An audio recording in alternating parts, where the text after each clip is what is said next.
ทสรุปภาพรวมวิชาจิตวิทยาทั่วไปเสนอโดยนางอุพรคำพะเมืองสบายดีอาจารย์น้องมีความยินดีเป็นอย่างยิ่งที่จะมาเสนอบทสรุปภาพรวมของวิชาจิตวิทยาทั่วไป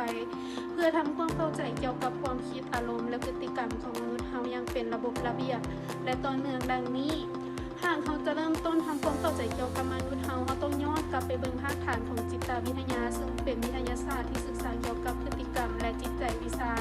นี้ได้พัฒนาและแยกตัวออกมาจากปรัชญาในท้ายศตวรรษที่ 19 โดยมีกลุ่มแนวคิดต่างๆที่พยายามอธิบายความเป็นมนุษย์ในมุมมองที่ต่างกันเช่นกลุ่มพฤติกรรมนิยมกลุ่มจิตวิทยาเคราะห์และกลุ่มมนุษย์นิยมแต่บ่ว่าจะเป็นมุมมองใดสิ่งทำอิฐที่กำหนดความเป็นตัวตนของเฮาก็คือกรรมพันธุ์และสิ่งแวดล้อมซึ่งเฮ็ดเวียกร่วมกันอย่างใกล้ชิดโดยมีกรรมพันธุ์เป็นต้นทุนทางชีววิทยาและมีสิ่งแวดล้อมเป็นตัวหล่อหลอมบุคลิกภาพทั้งหมดนี้เฮ็ดเวียกผ่านระบบสรีรวิทยาของทางกายโดยมีระบบประสาทส่วนกลางซึ่งก็คือสมองและไขสันหลังเป็นส่วนกลางในการควบคุมเฮ็ดเวียกประสานกับระบบต่อมต่างๆที่หลั่งฮอร์โมนออกมาควบคุมอารมณ์และการเจริญเติบโตจากระบบทางกายนี้เองที่เฮ็ดให้เกิดการสัมผัสและการรับรู้โดยสมองจะตีความหมายของจากตาหูดังลิ้นและผิวกายแล้ว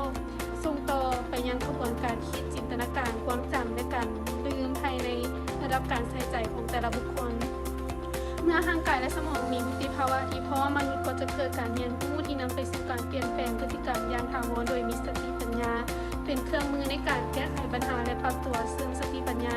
นี้บ่ได้จำกัดอยู่แต่ด้านวิชาการเท่านั้นแต่ยังมีความหลากหลายด้านหรือพหุปัญญาอีกด้วย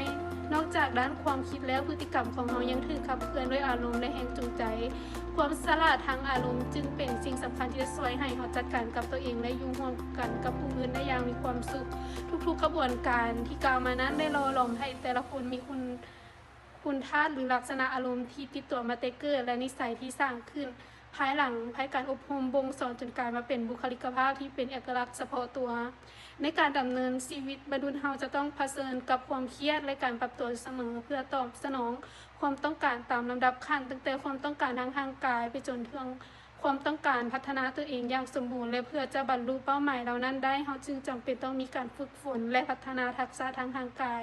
อารมณ์และสังคมอย่างต่อเนื่องสรุปแล้วการศึกษาจิตวิทยาทั่วไปเห็นให้เราเห็นภาพรวมของมนุษย์อย่างเป็นระบบซึ่งเริ่มต้นจากโครงสร้างทางชีววิทยาผ่านกระบวนการคิดการรับรู้และอารมณ์ไปจนถึงการพัฒนาบุคลิกภาพความต้องการและทักษะในการดำรงชีวิตความรู้เหล่านี้บ่เพียงแต่ช่วยให้เราเข้าใจตนเองและผู้อื่นอยากลึกซึ้งเท่านั้นแต่ยังเป็นแนวทางในการพัฒนาตัวเองให้เติบโตและดำรงชีวิตอยู่ในสังคมได้อย่างมีประสิทธิภาพและมีความสุขอย่างแท้จริงขอขอบใจอาจารย์ที่รับชม